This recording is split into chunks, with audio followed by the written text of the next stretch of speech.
నమస్కారం, నా పేరు బాలా. బీసీఎన్ న్యూస్ కి స్వాగతం. ముందుగా ముఖ్యాంశాలు. పాలకొల్లులో సీసీఎల్ ప్రొడక్ట్స్ ఇండియా లిమిటెడ్ నిధులతో 9వ తరగతి విద్యార్థులకు సైకిళ్లను పంపిణీ చేసిన మంత్రి నిమ్మల ప్రజల మేలు కోసమే పనిచేస్తున్నామని వెల్లడి. ఆంధ్రుల రాజధానిగా మావిగన్ పెట్టాలని జగన్ మతి భ్రమించిన మాటలు మాట్లాడుతున్నారు. విమర్శలు గుప్పించిన ఆచంట ఎమ్మెల్యే పితాని సత్యనారాయణ.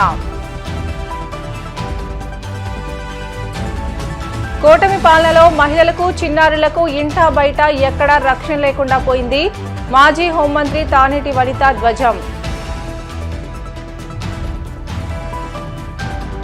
వాడపల్లి వెంకన్న ఆలయంలో ప్రత్యేక పూజలు, మంగళ వాయిద్యాల నడుమ శ్రీ స్వామి అమ్మవార్లకు మేల్కొల్పు సేవ, ఐశ్వర్యలక్ష్మి హోమం. ప్రజలకు మేలు జరిగే విధంగా వారి కోసమే పనిచేస్తున్నానని మంత్రి నిమ్మల రామానాయుడు అన్నారు. పశ్చిమ గోదావరి జిల్లా Palakollu BRMVM high school, Subhash Chandrabose municipal high school, SKTP, TVR high school, AVSNM high school, Hebron high school, PLK హైస్కూళ్లకు చెందిన 264 మంది 9వ తరగతి విద్యార్థులకు ఆయన సైకిళ్లను పంపిణీ చేశారు. ఈ సందర్భంగా బీఆర్ఎంవీఎం హైస్కూల్ ఆవరణలో ఆయన మాట్లాడుతూ సీసీఎల్ ప్రొడక్ట్స్ ఇండియా లిమిటెడ్ వారి నిధులతో సైకిళ్లను ఉచితంగా అందించామని అన్నారు.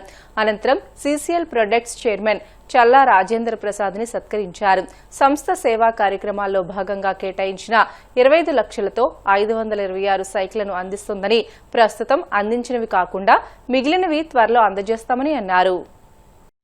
ఇన్స్పిరేషన్ స్పీచ్ ఆయన మనందరికీ కూడా స్ఫూర్తిదాయకం అనే విషయాన్ని మరొక్కసారి మీ ద్వారా తెలియజేసుకుంటూ, ఆయన ద్వారా మనకి ఒక 2 విషయాలు.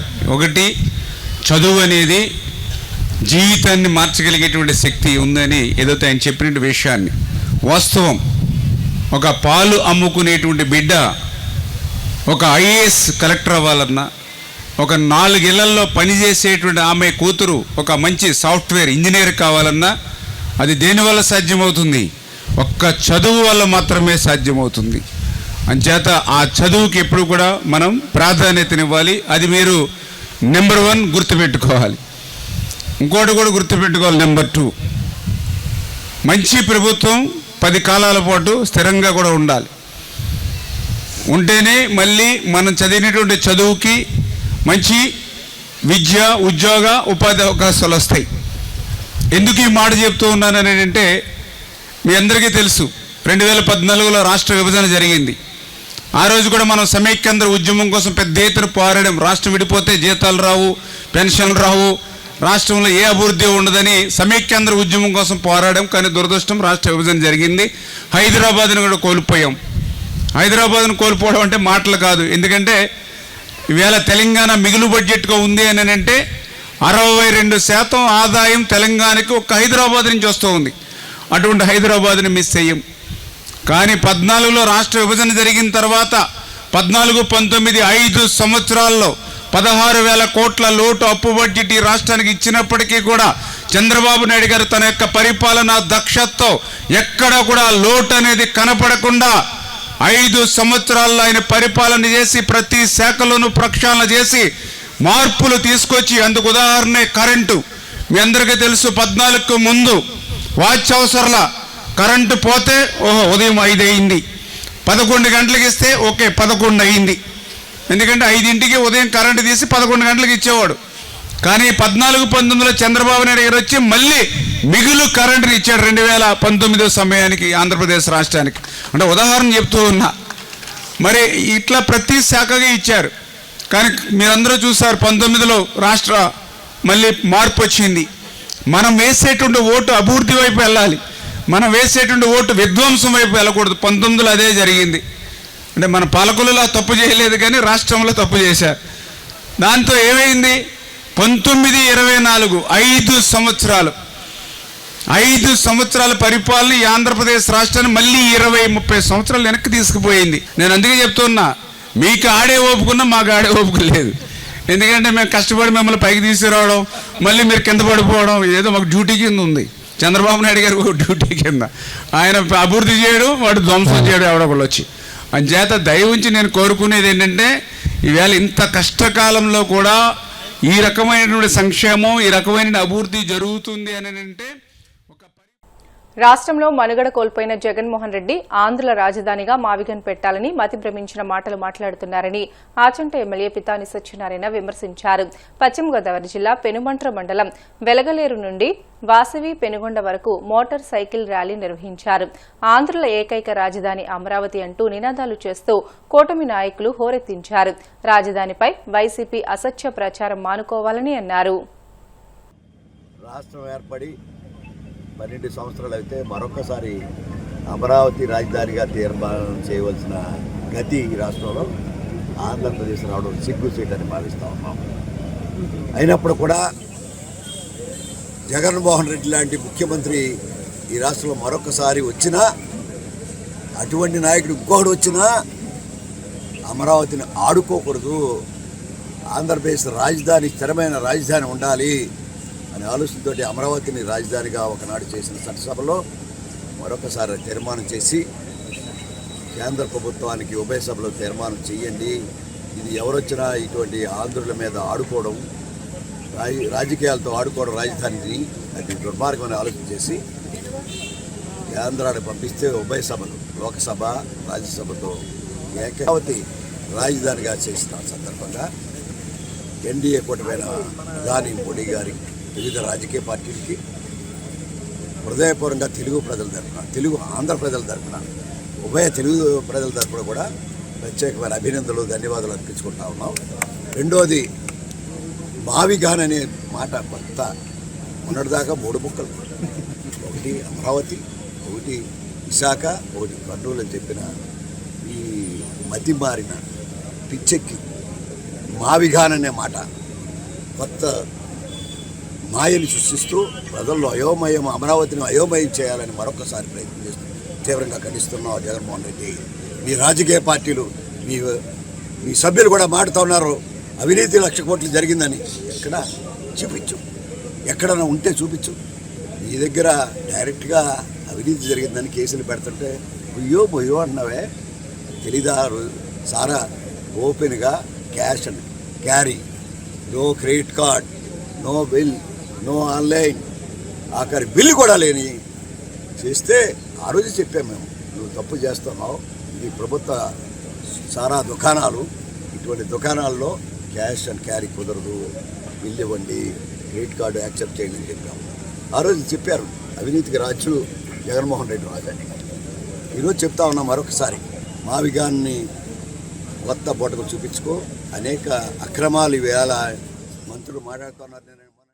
రాష్ట్రంలో కూటమి ప్రభుత్వం ఏర్పడిన నాటి నుంచి మహిళలకు, చిన్నారులకు శాపంలా మారిందని, వారికి ఇంటా బయట ఎక్కడా రక్షణ లేకుండా పోయిందని మాజీ హోంమంత్రి తానేటి వనిత విమర్శించారు. చివరకు ఒక ప్రభుత్వ మహిళా ఉద్యోగిని తన సొంత ఇంట్లో ఉన్నా కూడా కత్తితో బెదిరించి అత్యాచారం చేసే హీన స్థాయికి రాష్ట్రంలో శాంతి భద్రతలు దిగజారాయని ఆమె మండిపడ్డారు. మహిళలపై దాడి చేస్తే అదే ఆఖరు రోజు అంటూ సీఎం చంద్రబాబు పలుసార్లు చేసిన ప్రకటనలు అంతవరకే పరిమితమయ్యాయని గుర్తు చేశారు. గాంధీ గారు ఎప్పుడో చెప్పారండి, మహిళలు అర్ధరాత్రి బయట ఒంటరిగా ధైర్యంగా తిరిగిన రోజున మన దేశానికి స్వతంత్రం వచ్చినట్లు అని.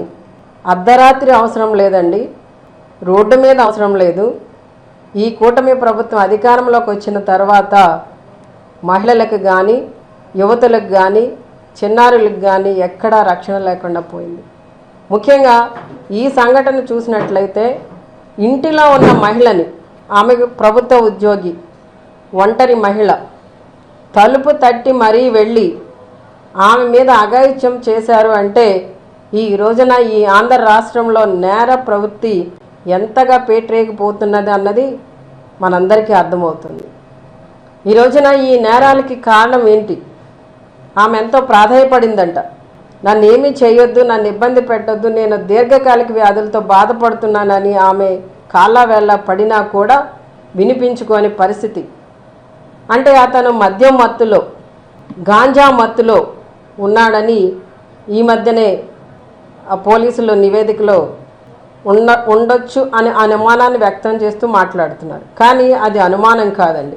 ఈ ఆంధ్ర రాష్ట్రంలో ఈ నేరాలన్నీ కూడా పెరిగిపోవడానికి, ఈ నేరాలన్నీ చేయడానికి ప్రధాన కారణం ఆంధ్ర రాష్ట్రంలో మద్యం ఏరులై పారడం, ప్రతి గ్రామంలో కూడా మరి వీధికి 5-6 చొప్పున ఈ బెల్ట్ షాపులు నెలకొని ఉండడం, అక్కడ గుడి లేదు, బడి లేదు, అక్కడ చిన్నారులు ఉన్నారని లేదు, భక్తులు వెళ్తున్నారని లేదు, ఇష్టం వచ్చినట్లు ఈ బెల్ట్ షాపులు నెలకొని, అది కూడా ఈ కూటమి ప్రభుత్వానికి సంబంధించిన నాయకులే చేయడం. గాంజా అసలు ఎంతగా తరలి వెళ్తుందంటే ఈ ఆంధ్ర రాష్ట్రంలో గాంజానా ఒరిస్సా గాంజానా అనేది కూడా పట్టించుకొని పరిస్థితిలో ఈ ఆంధ్ర రాష్ట్రం ఉంది. ఎక్కడా కూడా కంట్రోల్ చేసే పరిస్థితి లేదు. ఈ విధంగా ఇన్ని భయంకరమైన సంఘటనలు జరగడానికి కారణం ఈ మద్యం, గాంజా అని చెప్పి మేము మాట్లాడుతున్నా కూడా దాన్ని కంట్రోల్ చేసే పరిస్థితి ఈ ప్రభుత్వానికి లేదు. చంద్రబాబు నాయుడు గారు ముఖ్యమంత్రిగా బాధ్యతలు స్వీకరించిన తర్వాత అఘాయిత్యాలు చేసిన ఆడపిల్ల వైపు ఎవరైనా చూస్తే వాళ్ళని నిలదీస్తాం, అదే ఆఖరి రోజు వాళ్ళకి అని చెప్పారు. అది మాటల వరకే పరిమితమైంది. పవన్ కళ్యాణ్ గారు ఉప ముఖ్యమంత్రి వర్యులు తాట తీస్తామన్నారు. ఎక్కడండి ఏ ఆడపిల్ల మీద అఘాయిత్యం జరిగితే ఎవరి తాట తీశారు? ఎవరి తాట తీయలేదు సరికదా. ఈ రోజున అఘాయిత్యాలు చేస్తున్న ఎవరైతే ఉన్నారో వీళ్ళు నిందితులు, వాళ్ళని సపోర్ట్ చేస్తుంది ఈ రోజున ఈ ప్రభుత్వం. వాళ్ళ మీద ఎఫ్ఐఆర్ ఫైల్ అనివ్వరు. మేము ఇబ్బంది పడుతున్నామని మహిళలు లేదా ఇబ్బంది పడుతున్న బాలికలు, యువతులు పోలీస్ స్టేషన్కి వెళ్ళి కంప్లైంట్ చేస్తే కనీసం కంప్లైంట్ తీసుకోలేని పరిస్థితిలో పోలీస్ వ్యవస్థ. ఈ పోలీస్ వ్యవస్థను ఎలా వాడుతున్నారు అంటే ఎంతసేపు కూడా వైసీపీ నాయకుల మీద, వాళ్ళ సోషల్ మీడియా కార్యకర్తల మీద వాళ్ళని ఏం చేస్తున్నారు, ఏం పోస్టులు పెడుతున్నారు, వాళ్ళని తీసుకొచ్చి పోలీస్ స్టేషన్లో కూర్చోబెట్టండి, వాళ్ళని ఇబ్బంది పెట్టండి, వాళ్ళని తిప్పండి, వాళ్ళని జైలుకి పంపండి, వాళ్ళ మీద లేనిపోని కేసులు పెట్టండి. దీనికి ఈ పోలీస్ వ్యవస్థని ఈ ప్రభుత్వం వాడుతుంది. గతంలో మా జగనన్న ప్రభుత్వం అధికారంలో ఉన్నప్పుడు ఈ పోలీస్ వ్యవస్థ మరి దేశంలోనే మరి ఎంతో చక్కటి సేవలు అందించిందని ప్రశంసలు పొందుతూ 100కు పైగా అవార్డులు తీసుకోవడం జరిగింది. మరి ఈ రోజున ఆ పోలీస్ వ్యవస్థ యొక్క ప్లేస్ ఎక్కడుందండి?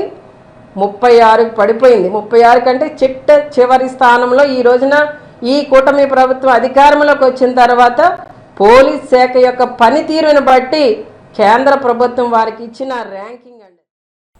కోనసీమ తిరుమలగా వర్ధిల్లుతున్న వాడపల్లి శ్రీ వెంకటేశ్వర స్వామి ఆలయంలో ఆదివారం ప్రత్యేక పూజలు వైభవంగా నిర్వహించారు. మంగళ వాయిద్యాల నడుమ శ్రీ స్వామి అమ్మవార్లకు మేల్కొల్పు సేవ నిర్వహించిన అనంతరం ఐశ్వర్యలక్ష్మి హోమాన్ని జరిపించారు. అర్చకులు శ్రీ స్వామి అమ్మవార్ల వసంత మండపంలో అష్టోత్తర పూజలను నిర్వహించగా ప్రత్యేక అలంకరణలో ఉన్న స్వామిని దర్శించుకుని భక్తులు తరించిపోయారు. బ్రేక్ తీసుకుందాం. Stay with us.